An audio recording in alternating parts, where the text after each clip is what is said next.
In this first video lecture, we're going to look at all the organs comprising the digestive system, and in the next video lecture, we're going to look at the metabolism of how we can break down and use all this food as an energy source. When we look at the digestive system, we have four major functions. Ingestion. This is a process of taking food in, and this all occurs within that oral cavity. Then we have the action of digestion, which we can break down the food both physically, whether we're churning or masticating the food, and chemically, in which we use enzymes to start breaking down those glucose bonds and amino acid bonds and protein bonds. We also have organs for absorption. This is taking in all those nutrients and putting them into the bloodstream. And then finally, anything that's left, that solid waste that we're not using in our body, is going to be in the form of defecation, and that's ridding the body of that indigestible waste. In addition to the major functions, we have several activities that occur within this digestive system. We have ingestion, which we saw already as one of the functions of bringing that food in through the oral cavity. Propulsion, this means movement. And propulsion, we're dealing with movement of this food particle from the mouth down through the pharynx, the esophagus, into the stomach. Propulsion also from that stomach into the intestines, and then out towards the anus. And then we have food breakdown. We have that mechanical digestion occurring within our stomach, occurring within our mouth, also within our small intestines. And we have chemical digestion, lots of areas for this as well, our mouth, our stomach, and our small intestines. And absorption, so taking all those nutrients, but also we're taking in water, and water is only going to be taken in at our large intestines. And then finally we have defecation, eliminating all of that indigestible waste. Extending from that mouth towards our anus, we're going to notice that we have one long canal, and that canal is called the alimentary canal. And so we have the mouth, we have the pharynx, and we have the esophagus, stomach, small intestines, large intestines, and then finally out the anus. And of course, our alimentary canal itself cannot break down all that food that we're going to take in. So to do that, we have digestive organs. So we have 5 accessory digestive organs, and they're either going to be secreting different substances to help with their protein or carbohydrate or lipid digestion, or they can also help with the mechanical breakdown of the different types of food. And so the way that we're going to approach this is we're going to go through each of these organs of the alimentary canal. Anytime we see an accessory digestive organ that's introduced or within that area, we're going to go over that as well. So let's start off with the first organ of the alimentary canal, and that's going to be the mouth, also the oral cavity. Of course, we have the upper lip and the lower lip, and those two close off and as a border for the entrance into this oral cavity. We saw this before in the respiratory system of having a hard plate more anterior, and then the soft palate more posterior. So here's a soft palate. Uvula, so this little flap-like structure at the back of your throat, what is that for? This is actually to prevent any backflow of food back towards your nasal cavity as you swallow. So as you swallow, it's going to block off that entrance to that nasopharynx. So blocks entrance to nasal cavity.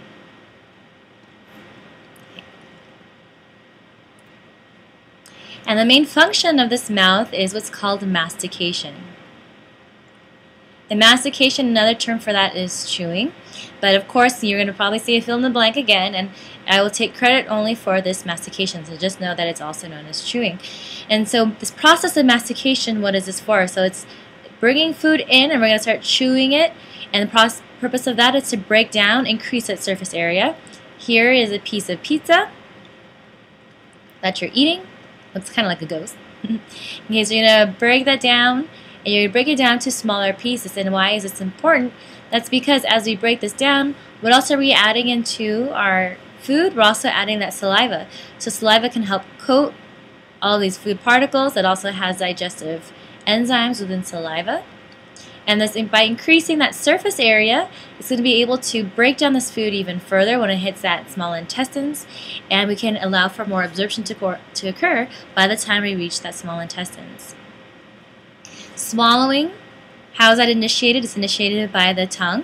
Other structures we have here within the mouth, we have papillae, which we saw in chapter 8, which contain taste buds to give us a sensation of taste. We have our first accessory digestive organ here within our oral cavity, and that's going to be the teeth. And the function of this is to mechanically break down food. We have two sets of teeth. We have deciduous or milk teeth, and this is the one that were born until the age of 2 years old. By the time you're 2 years old, you have actually 20 teeth all in all. And then by the time you're about 17 to 25, you're going to have your permanent teeth, in which you have 32 teeth all in all. If we look at the teeth, we can classify them by the shape, so the anatomy of each tooth. More anterior we have here are the incisors. Incisors, these are for cutting, so every time you take a bite out of whatever food, it's that first bite, we can tear it and rip it apart. We have two different types of incisors. We have the central incisors and we have the lateral incisors. Adjacent to this, we have the canines, which we also know as those vampire teeth or those fang-like teeth, and these are for tearing and piercing those food objects. Posterior to that, we have the molars, so we first have premolars. And then more posterior, we have the molars. And collectively, these molars are for grinding. Let's take a closer look at the anatomy of a tooth. We have three major regions of a tooth. We have the crown, we have the neck, and we have the root. And this neck is this region that lies right above where our gum or gingiva is. Above the neck and the gum gingiva, we have the crown. And below this, we have the root, which is embedded into our bone. Surrounding our entire tooth surface, we have this white, hard-like structure and material called enamel. It's actually the hardest substance in your entire body. Deeper to this, we have dentin, which comprises the bulk of our entire tooth. And deeper to this, we have the pulp cavity. Found in this pulp cavity, we have nerves, and we also have this capillary bed, and this allows us to give nutrients to our growing tooth itself. Now, how do we form cavities? Cavities are formed by bacteria that can grow and divide on the surface of our teeth, and this is why it's very important to floss and also to brush your teeth on a daily basis. Just like you give off waste products that are very acidic. Same thing with bacteria. They can give off very acidic waste products. And as they give off these products, it's going to start breaking away and tearing down this enamel. Now, this becomes dangerous once this enamel gets broken down. So let's say everything that I'm cutting off here in black, this is all the bacteria covering this all enamel, and it gets deeper into your dentin, and this is when it becomes dangerous, the moment it gets into your pulp cavity. And why is that? It's because we have all these nutrients found in this pulp cavity. And also what's very important and why this is dangerous is if that bacteria enters into your major bloodstream, because then that bacteria can spread to other regions within your body. So it's very important to see a dentist very often. And also anytime you have pain or sensation within your tooth, that can also trigger and be symbolic of having a deterioration of your enamel and also deterioration of your dentin, with all that bacteria starting to getting close to being able to invade your pulp cavity. Now, at one point in my life, I wanted to become a dentist, which is why I'm such a nerd about this type of stuff. And another thing that's pretty interesting is that you're actually not born with any of the bacteria that causes you to have any of this cavities. It's all transmitted by saliva, meaning that by you kissing, or dating, whenever you share your saliva, you're transmitting the potential to spread all of this, you're increasing the potential to spread all of this bacteria. And also, babies are never born, and you having all these cavities, not just in adulthood, but babies can acquire this bacteria at a young age. And how is that?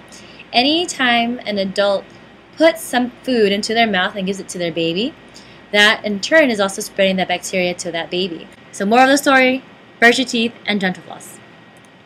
Moving on. More accessory digestive organs within the oral cavity. We have salivary glands. You saw this in chapter 8 as well. These are going to be producing saliva. We find this in 3 different regions. Parotid glands being within your cheeks. Submandibular glands, sub meaning below the mandible. So submandibular glands over here. The last salivary gland we have is sublingual gland, and that's found right below our tongue.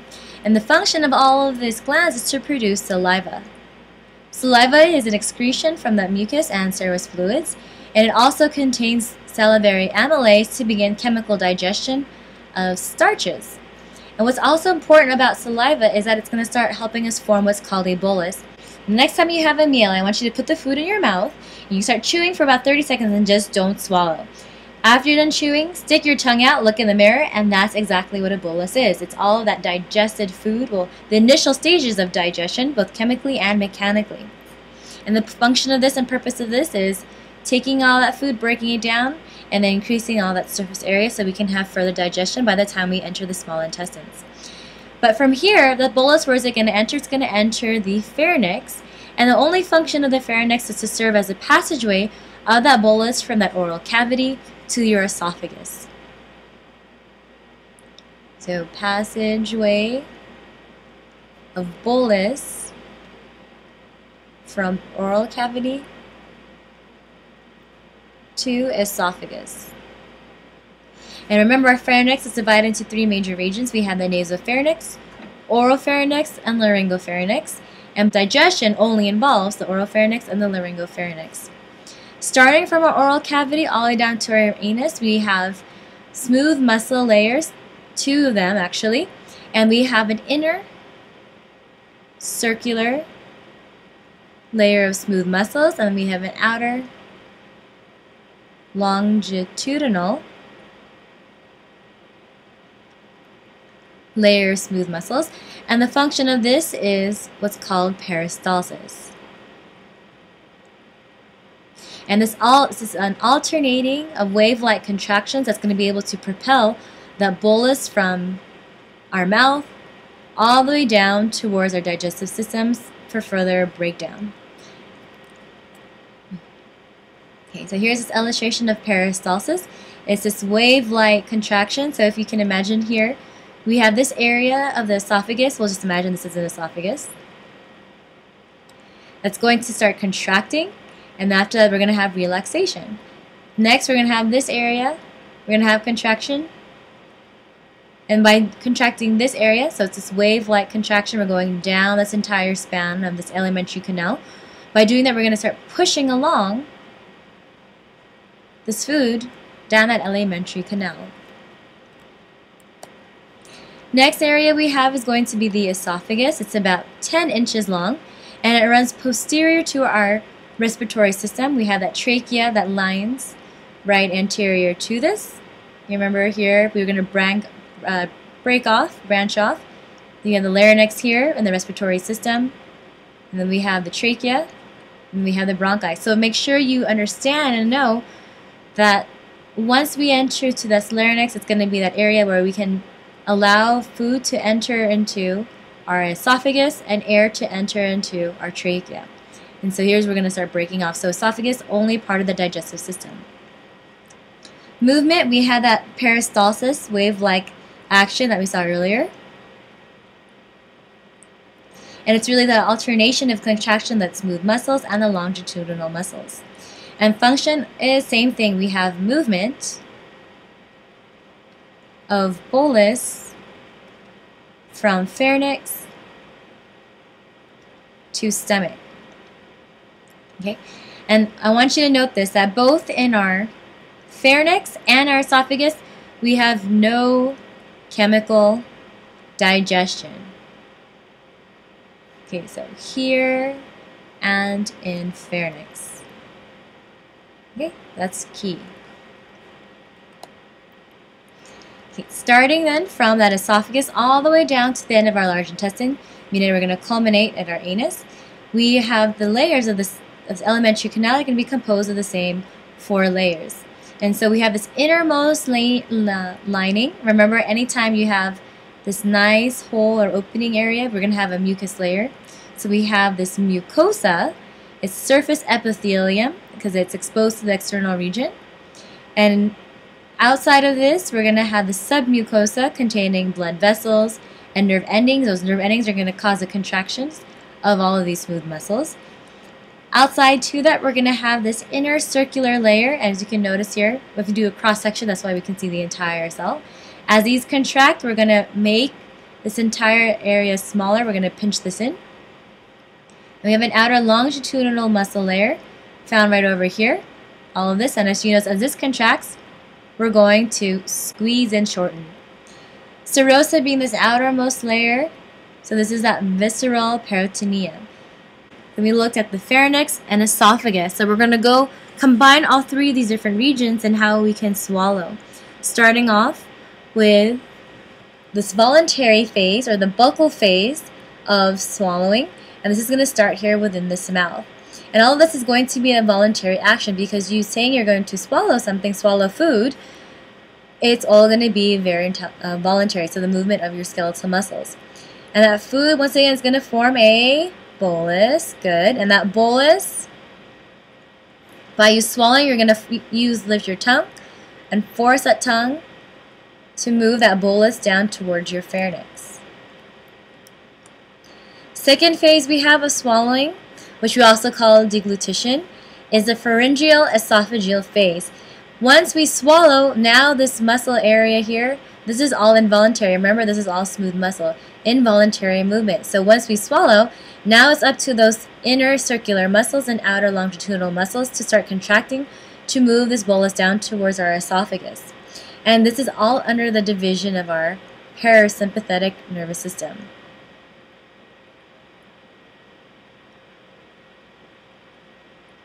So parasympathetic nervous system division of the autonomic nervous system. Now at this point we can block passages to our nasal cavity and also our respiratory system by a couple of structures. First things first, so the tongue is going to block passage of this bolus back to our oral cavity.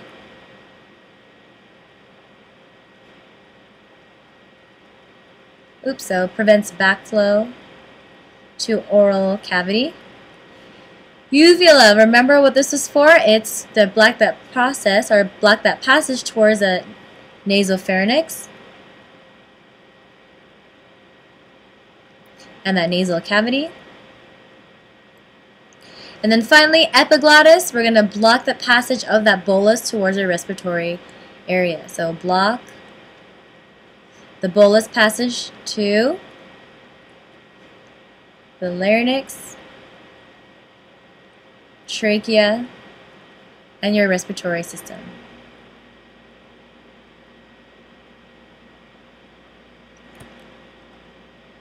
Okay.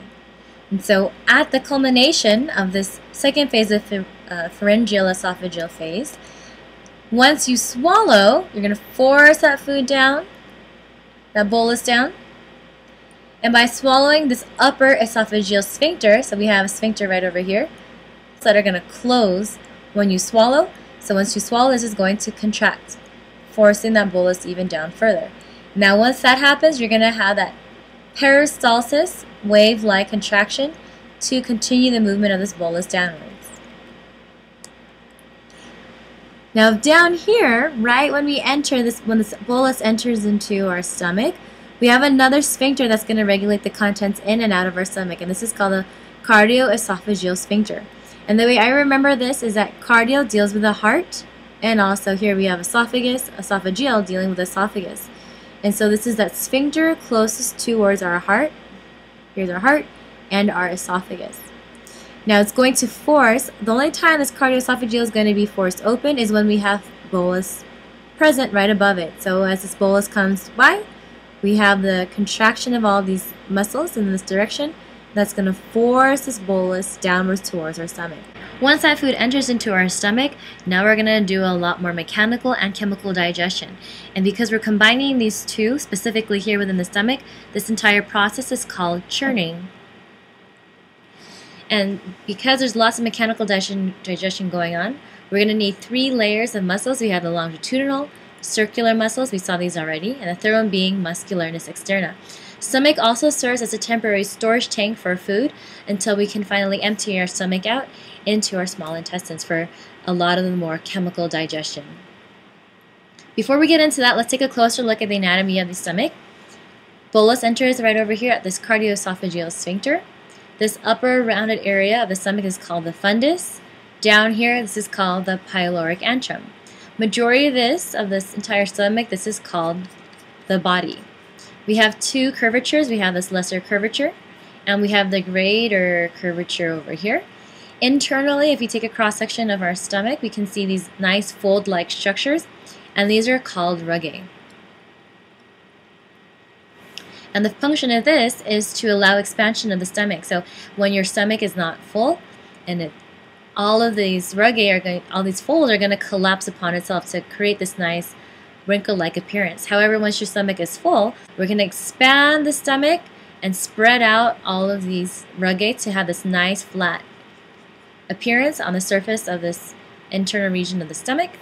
And because our stomach can stretch, we can hold up to 1 gallon of food when we're full.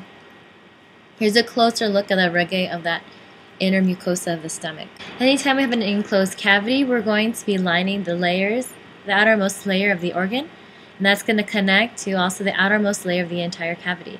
And here, because we're talking about the abdominal cavity, we're looking at the peritoneum. So this is a serosa, specific type of serosa, dealing with the abdominal cavity. Here we have this lesser omentum. That's a type of peritoneum that's going to connect our stomach anteriorly to the liver. And then we have this greater omentum that's going to attach the greater curvature of the stomach to the posterior body wall. It's right over here. If we take a closer look at the internal lining of the stomach, we can notice that the stomach is lined with gastric pits, and deeper to that we have gastric glands. And the functions of these glands are to produce and secrete enzymes that are going to assist in the process of absorption of vitamins, or also in the digestive process. Anytime you smell or see food, what do you notice? You notice that your stomach starts grumbling. And why is that? Because now you're going to start stimulating the parasympathetic nervous system to increase the secretion of all those juices from your stomach. So remember, I can't write. So parasympathetic nervous system being that rest and digest system. Now the moment that you smell and see food, what's going to happen?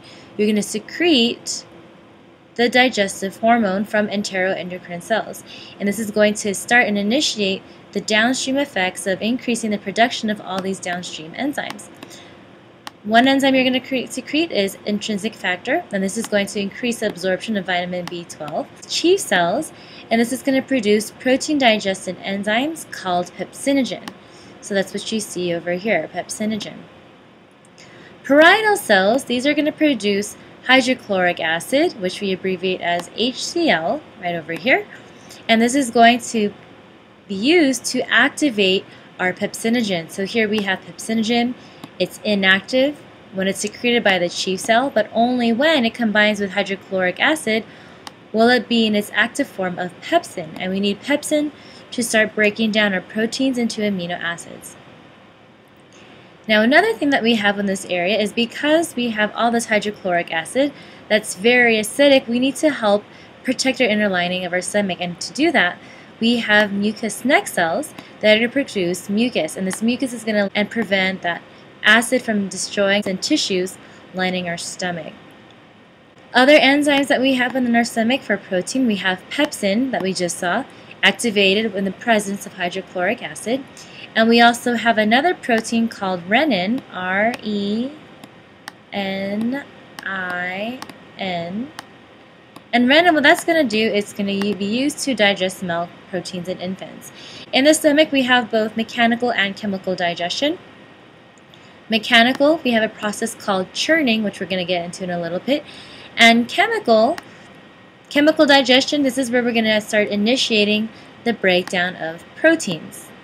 So we only have proteins.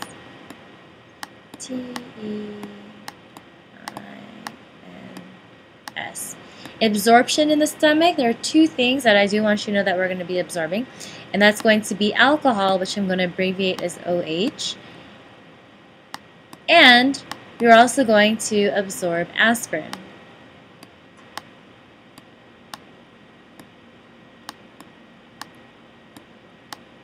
And this is why it's very dangerous for people who are chronic alcohol consumers, who anytime you drink all that alcohol, it's going straight from your stomach directly to your liver, remember, through that hepatic portal vein. Okay. Now at the end of this, we're going to mix all of that bolus with all these digestive juices. So what we're going to end up with is chyme. If we can imagine this bolus being in the consistency of a mashed potato, and to that we're going to add a water. And that water we can imagine being all these digestive acids and juices that we're going to found in our stomach. We shake that up in a water bottle, and what are you going to get? You're going to get a milky solution. that kind of resembles sour milk. And that's what chyme is going to be. Now the rest of the process of breaking down this chyme is going to require the assistance of our small intestines. Once we've created this chyme, where's this chyme going to go? And remember, the stomach is just a temporary storage and holding tank for all of this food. And all that chyme here is in yellow. Down here we have the area being that pyloric antrum. And we're going to release 3 milliliters of this chyme at a time into our small intestines. And by doing that, our small intestines, we can combine this chyme. So I'm just going to draw it down over here. Here is that yellow chyme, 3 milliliters of that. To this, we're going to add more digestive juices from our small intestines, shake that up in another container so it's even further breaking down of this chyme, and after that's done we can start absorbing all those nutrients into our small intestines. So how do we do this? How do we move 3 milliliters at a time? This is going to occur in 3 different phases. We have propulsion. Propulsion is this movement, peristaltic waves of the walls of the stomach towards that pylorus. Then we have grinding, we have more peristaltic action, and then finally retropulsion. So you're going to push everything forward, and retropulsion is moving it backwards once more. And as you move this backwards, some of that liquid is still going in this, with that momentum, is still going forward. And by doing that 3 milliliters at a time, we're going to fall into the first part of our small intestine, being the duodenum. If you look at the small intestine, it's actually the body's major digestive organ. And why is that? This is because we have lots of mechanical and chemical digestion. We're going to continue to break down all of that chyme. In a living person, this small intestine is 7 to 13 feet long, and in a cadaver or a dead body, it's 18 to 20 feet. And why is that? We have the relaxation of all of these longitudinal and circular muscles. It's also the site of nutrient absorption into the blood. We have lots of capillaries embedded into what's called mesentery.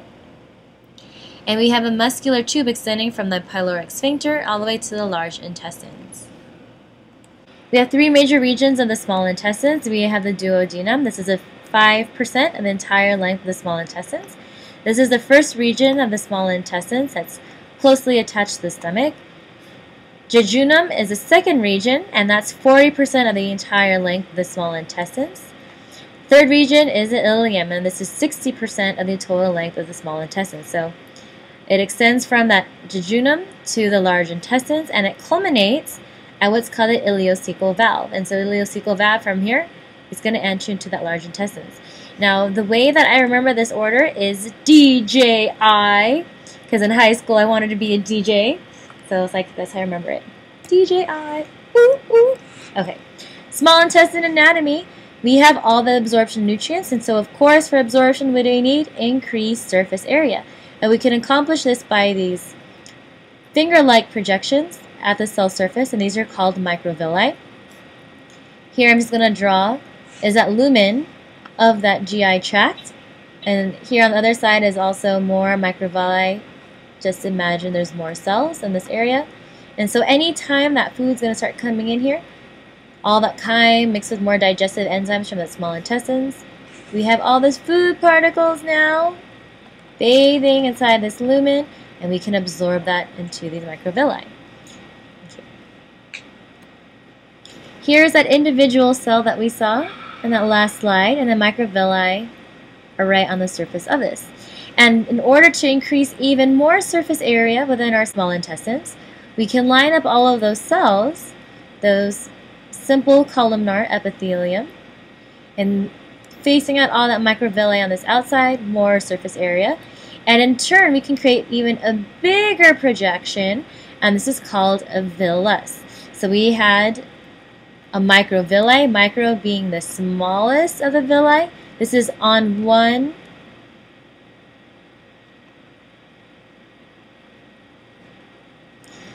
individual cell, and then this is a villus is composed of many simple columnar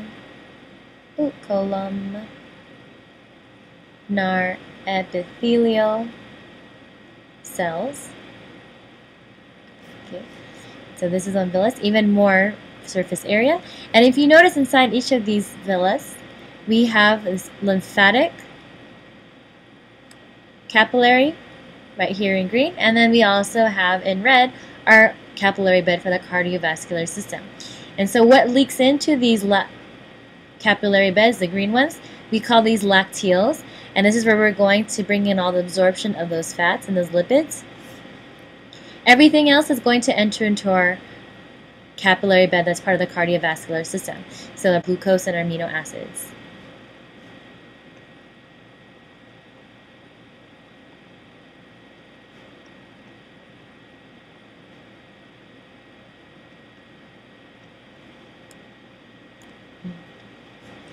And to create even more surface area within the small intestines, here's this villi that we saw earlier, and then we can even put that on top and create this other folds inside the small intestines, and these are called plicae circularis. Now, unlike the rugae in our stomach, these do not extend at all. They're going to stay in this compacted, multi-folded space. So once again, plicae circularis, these are composed of lots of villi. Okay, so we're building up all of these on top of each other. So lots of surface area for lots of that absorption. Once we reach our small intestines, which we saw within that chyme coming from our stomach, that food is partially digested. And so in order for us to digest all the food, it's going to take 3 to 6 hours. We have enzymes from our brush border, being all those microvilli, that are going to break down those double sugars into simple sugars, and also complete some of that protein digestion. To continue the breakdown of this chyme, we're going to need the help of the liver, and it's the largest gland in the body, consisting of 4 lobes suspended from the diaphragm and the abdominal wall by what's called the falciform ligament, and it produces bile, and the function of this is to emulsify, we also call breakdown, all the fats. And we can leave the liver to release the contents of this bile through the common hepatic duct. If we're not producing or if we're not digesting any food, all of this bile is going to get stored in the gallbladder. Okay. Here is our liver. And as we produce all of the bile, we're going to leave this right and left hepatic ducts from the liver. And they're both going to come together and congregate at this common hepatic duct. So we're just going to stop over here. Here's our gallbladder. In the event that we're not digesting, we're going to store all the bile here within this gallbladder. And because of that function of the gallbladder, it's only to serve as a storage tank for bile. And when we are ready to digest food, we're going to release that bile into the duodenum. We're first going to enter through the cystic duct. Okay. So here is that cystic duct leading straight from your gallbladder. It's going to combine with this common hepatic duct at the bile duct. Here's this bile duct.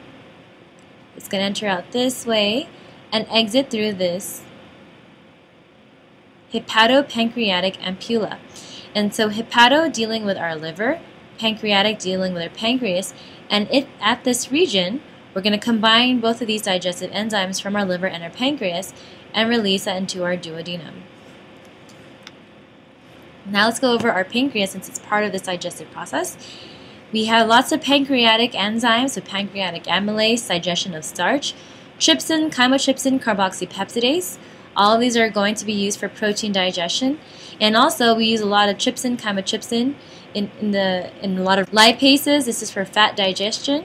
And nucleases, the breakdown of nucleic acids. Also what we secrete by this pancreas is bicarbonate. And remember, coming from our stomach, we have all that acidic chyme. And our small intestines does not produce mucus. And because of that, we don't want to have all of that acidic chyme start breaking down and digesting away at our small intestine. So this bicarbonate is going to help neutralize all of that acidity. And all of this is secreted into that duodenum. Other hormones that we produce by this pancreas, we have insulin and we have glucagon. And so we're going to secrete all of those contents into this main pancreatic duct. It's going to enter here. Here's that pancreatic sphincter, so this can regulate how much is going to go in and out of this duodenum. Now that we know the different chemicals secreted by these accessory glands, let's see how this combines with chyme. And it's important to note that the small intestine can't digest a lot of this chyme at one time. It can only process a small amount at one time, so that's why we only have 3 milliliters of that aliquoted into our small intestines.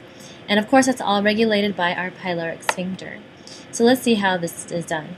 So during retropulsion, we force all this chyme back towards that fundus. We have 3 milliliters at one time entering into this duodenum. Within this duodenum, we have enteroendocrine cells that once this chyme comes into contact with, it's going to secrete 2 different hormones, secretin and cholecystokinin. Secretin eventually is going to cause this liver to increase the amount of bile that's going to produce, and cholecystokinin is going to cause this gallbladder to release its stored bile. Here we have that cholecystokinin, which we're going to abbreviate as CCK, as these red dots, and secretin, which we identify as these blue dots. So once we reach that chyme within this area, we're going to release these 2 hormones into our bloodstream. It's going to reach into our pancreas, and once it reaches our pancreas, cholecystokinin is going to cause the release of pancreatic juices. It's going to enter to our pancreatic duct, into our pancreatic ampulla, and it's also secretin is going to cause our bicarbonate-rich juices to be secreted as well, to start neutralizing at once all of this acidic chyme entering into the duodenum. Second phase that we have is, fourth phase we have, secretin is going to cause this liver to secrete more bile, and cholecystokinin is going to cause a gallbladder to release its stored bile, and also this hepatopancreatic sphincter to relax to allow both of these digestive juices into this duodenum. Other stimuli we have, what's going on here? Stimulation by this vagus nerve. Okay, so once you also take in that food, we stimulate vagus nerve to cause those pancreatic juices to start becoming produced, and also contractions, weak contractions of this gallbladder to stimulate more bile to be released. Okay, so from this, we should know the nerves that are innervating this process, as well as the hormones involved in digestion. Now looking at the activities of the GI tract, we saw we had ingestion, this is putting food into the mouth. Propulsion, this is movement of food from one region of the digestive system to another. And within the small intestines, we have 2 different types of movement. We have peristalsis, which is that alternating wave-like contractions. So alternating those inner circular and outer longitudinal muscles to move that muscle or move that bolus along, which is now considered chyme because we're in the small intestines. And we also have segmentation, which is more of like a mechanical means of digestion, in which case we're going to have one region contract and the other region contract. So contraction, relaxation, contraction, relaxation. And over time we have this mixture of, if this is chyme and this is digestive juices, this nice homogeneous mixture at the very end. How do we have absorption?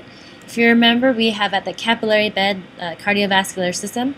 To get things into that capillary bed, we need to have active transport if it's large molecules, endocytosis, also needing that energy source, or we can also have simple diffusion. However, because the majority of these components are going to be much larger, we need active transport, so much larger than ions. We need active transport. Lipids, we're going to absorb them by diffusion, and those amino acids and glucose, we're going to absorb into that capillary bed. All of these substances, though, collectively are going to get transported to that liver by the hepatic portal vein. So here's that quick review. Remember, you have arterial blood, and we're going to have that blood source feeding into our stomach.